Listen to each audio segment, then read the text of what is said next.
Hey, mambo vipi? Karibu sana, tunaendelea na kujifunza Python programming language.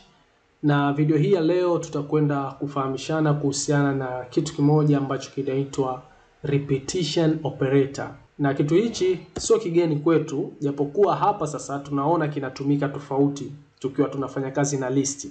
Kitu chenyewe ni hii alama ya times. Kwa mfano, let's say tupo na list 1. Okay, list 1 ni sawasawa na 1,2, maanake tupo na element mbili, 1 na 2, list yetu ya kwanza. Sasa ikatokea unakwenda kuzidisha list 1 uka times na 2. Unajua nini kitatokea? Hii times hapa inaenda kuact as a repetition operator.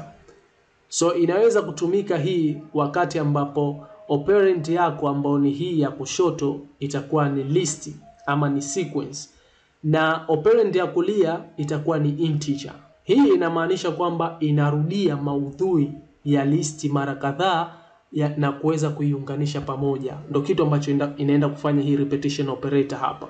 Let's say to print hii. Okay, yote tuingize ndani ya print function ili tuone output ambayo tunaipata. So print.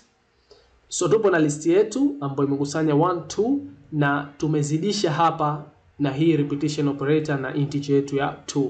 So tukirani hapa, angalia output ambayo inatoka hapo. Itaenda kutoka hii list yetu imeongezeka, maana yake inajirepeat, ile repetition inafanyika 1, 2 alafu koma 1, 2. Kwa vile integer tuliweka hapa ni 2. So nikirani hapa, angalia kitakachotokea. Umeona 1, 2 1, 2. So inaenda kuongezwa ile listi, manake inaenda kufanywa repetition, inajirudia alafu inaunganishwa na kuwa katika listi moja kama hivi ambavyo umeona. Simple. Wacha niweze kuonyesha tena vizuri. Tupo na let's say, wacha tufute hii. Tupo na numbers ambayo itakuwa ni sawa sawa. Tupo na listi 0, element yetu ambayo imo ndani ya listi, tuzidishe times ambayo ndio hiyo repetition operator ina act as a repetition operator itakapokuwa huku upande wa kushoto kuna hizi sequence kama ni list ama tuple, na huku kuna integer. Mfano let's say 5. Kwa hiyo numbers itaenda kuhifadhi kitu ambacho kitapatikana hapa. Na kumbuka hii operand ya kwanza ya kushoto ni list na hii ya pili ni integer. Kitakachoenda kufanyika, hizi 0 zitaenda kujirudia mara 5 na halafu zitaunganishwa, zitakuwa katika listi moja ambayo imekusanya maziro matano. Wacha tuweze kuprint variable hii ya numbers. So print, uweze kuona hapa numbers. Simple tu. Then to run programu yetu.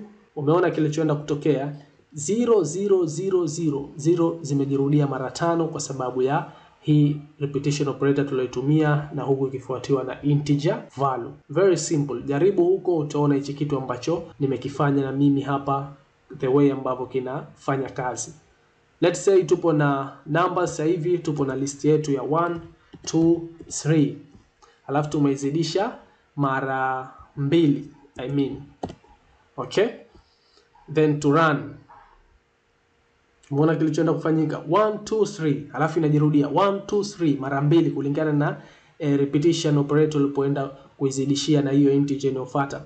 Ukiweka hapa 6 zitajirudia hivyo hivyo mara 6 na kuunganishwa na kutengenezwa listi moja. So wacha tu run.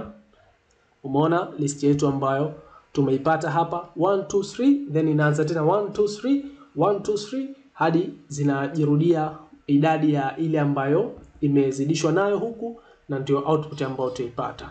So nilihitaji kuweza kuelewesha pia kuhusiana na hii alama ya star, the way inavyofanya kazi inapotokea issue kama hii. Ina act as a repetition operator. So repetition operator ni njia rahisi ya kurudia maudhui ya listi mara kadhaa. Ni muhimu wakati unataka kujaza listi yako na data zinazojirudia au kutengeneza mfululizo unaorudiwa, basi ukaweza kutumia hii repetition operator, itaweza kusaidia sana. Ikiwa kuna kitu kingine kuhusu hii mada ama hujaelewa vizuri ya repetition operator, basi unaweza kudiscuss na mimi, kushare na mimi katika sehemu ya comment.